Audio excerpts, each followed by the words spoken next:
بسم اللہ الرحمن الرحیم۔ حضرت یونس علیہ السلام شہر نینوے میں پیغمبر بنا کر بھیجے گئے۔ آپ لوگوں کو ہدایت کرتے، نیکی کی طرف بلاتے، برے کاموں سے روکتے تھے۔ آپ قوم سمود کی طرف بھیجے گئے۔ اس قوم کے لوگ بتوں کی پوجا کرتے تھے۔ جب آپ لوگوں کو حق کی طرف بلاتے اور خدائے واحد پر ایمان لانے کی تلقین کرتے، لیکن لوگ آپ کی تعلیمات کا انکار کرتے اور حضرت یونس علیہ السلام سے کہتے کہ ہم تیرے خدا کو نہیں مانتے، اس پر آپ فرماتے کہ خدا کے عذاب سے ڈرو جو بہت سخت عذاب ہے۔ لوگ آپ کی بات سن کر آپ کا مذاق اڑاتے اور آپ کی راہ میں رکاوٹ کھڑی کرتے۔ آپ نے قوم سمود کو راہ راست پر لانے کی بہت کوشش کی، لیکن بھٹکی ہوئی قوم پر آپ کی نصیحت کا کوئی اثر نہ ہوا تو آپ کو یقین ہو گیا کہ یہ لوگ خدا پر ایمان نہیں لائیں گے۔ آپ مایوس ہو گئے۔ مایوسی کی حالت میں آپ نے قوم سمود کی تباہی و بربادی کے لیے بددعا کی اور اس سرزمین سے نکل پڑے۔ چلتے چلتے دریائے فرات کے کنارے پر پہنچے تو دیکھا کہ ایک کشتی کنارے پر لگی ہے، لوگ اس پر سوار ہو رہے ہیں۔ ان کی دیکھا دیکھی آپ بھی اس پر سوار ہو گئے۔ جنہیں جانا تھا وہ سب سوار ہو چکے۔ کشتی لوگوں سے بھر چکی۔ اس کے بعد کشتی اپنی منزل کی طرف روانہ ہوئی۔ سمندر پر سکون تھا، آسمان بھی صاف تھا، مسافر اطمینان سے بیٹھے ہوئے تھے۔ جب کشتی بیچ سمندر میں پہنچی تو دیکھا کہ آسمان پر سیاہ بادل اٹھ رہے ہیں، پھر ہوائیں چلنے لگیں۔ ہوا اچانک طوفان کی شکل اختیار کر گئی۔ سمندر میں کشتی ڈگمگانے لگی، سمندر کی لہریں اوپر نیچے ہونے لگیں، بارش بھی شروع ہو گئی۔ طوفان کے جھٹکے اور پانی کے تھپیڑوں سے کشتی کے ڈوبنے کا اندیشہ پیدا ہو گیا۔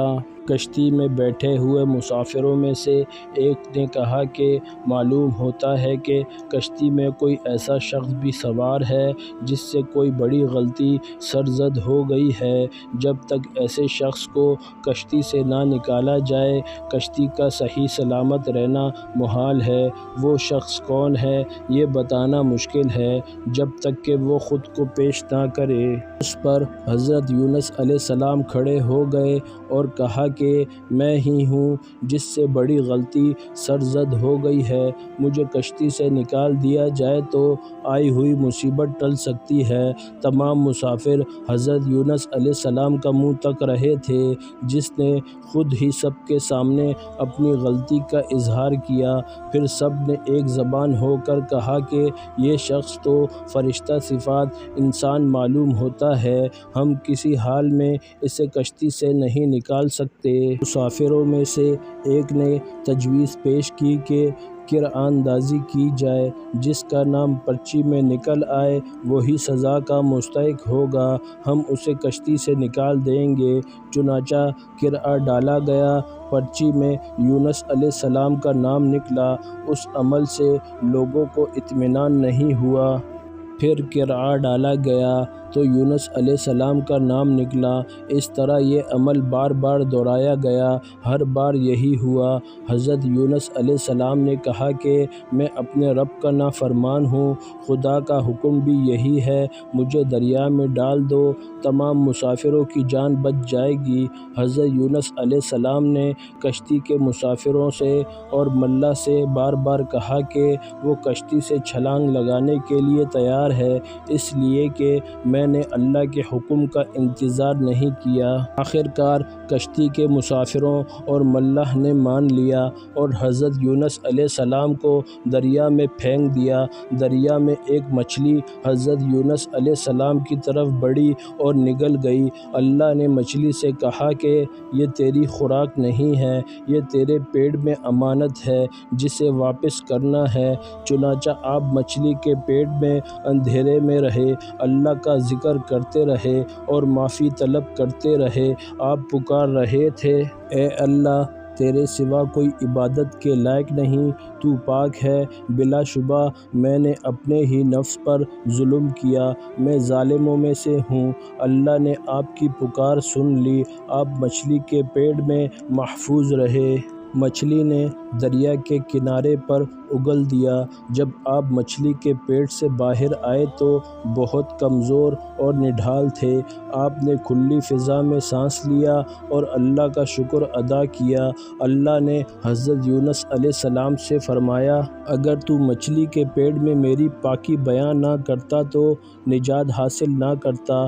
جس جگہ پر مچھلی نے آپ کو اگلا تھا وہاں کوئی درخت تھا نہ کوئی سایہ، دھوپ ہی دھوپ تھی، گرمی بھی ناقابل برداشت تھی۔ اللہ کے حکم سے وہاں ایک بیلدار پودا اگ آیا، پودے کی بیل سے سایہ آ گیا۔ آپ سائے تلے بیٹھ گئے اور اللہ کا ذکر کرنے لگے۔ کہا جاتا ہے کہ آپ کے پاس ایک ہرنی آتی تھی اور اپنا دودھ پلا جاتی تھی۔ اللہ تعالیٰ فرماتا ہے، ہم نے بغیر گھاس کی زمین پر ڈال دیا اور وہ بیمار تھا، اور ہم نے بیلدار درخت اگایا اور ہم نے اس کو 1,00,000 آدمی کی طرف بھیجا، بلکہ اس سے بھی زیادہ۔ پھر وہ لوگ ان پر ایمان لائے۔ ملک نینوا چھوڑ دینے کے بعد آپ کی قوم آپ کو بہت زیادہ یاد کرنے لگی۔ آپ کے نکل جانے کے بعد پچھتانے لگی۔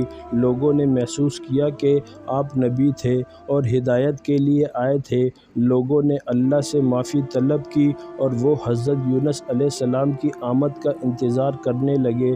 لوگوں نے اقرار کیا کہ ہم اللہ پر ایمان لائے اور اس بات پر بھی کہ حضرت یونس علیہ السلام اللہ کے بھیجے ہوئے نبی ہیں اور آپ کے لائے ہوئے پیغام پر یقین رکھتے ہیں اور یونس علیہ السلام کی تصدیق کرتے ہیں۔ اور قوم کے لوگ ایک دوسرے سے کہنے لگے کہ اگر یونس علیہ السلام ہمارے درمیان آ جائیں تو ہم سب ان کی تعظیم کرنے لگیں گے اور ان کے حکم پر عمل کریں گے۔ اللہ نے حضرت یونس علیہ السلام کو حکم دیا کہ وہ قوم کی طرف جائے اور اللہ کا پیغام سنائے اور انہیں برائی سے روکے، نیکی کی طرف بلائے، لوگوں کو آپس میں ایک دوسرے سے اچھا سلوک کرنے کی تلقین کرے۔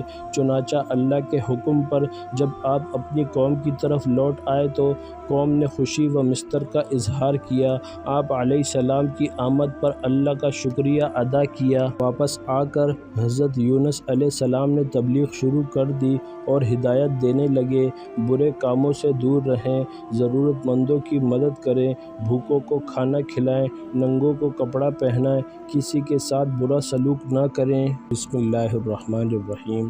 السلام علیکم۔ میرا یوٹیوب چینل شہاب خان کی آل ویڈیوز کو لائک، شیئر اور میرے چینل کو سبسکرائب کر کے بیل آئیکن لازمی پریس کریں، جس سے آنے والی ہر ویڈیو آپ تک بآسانی پہنچ سکے۔ شکریہ، جزاک اللہ۔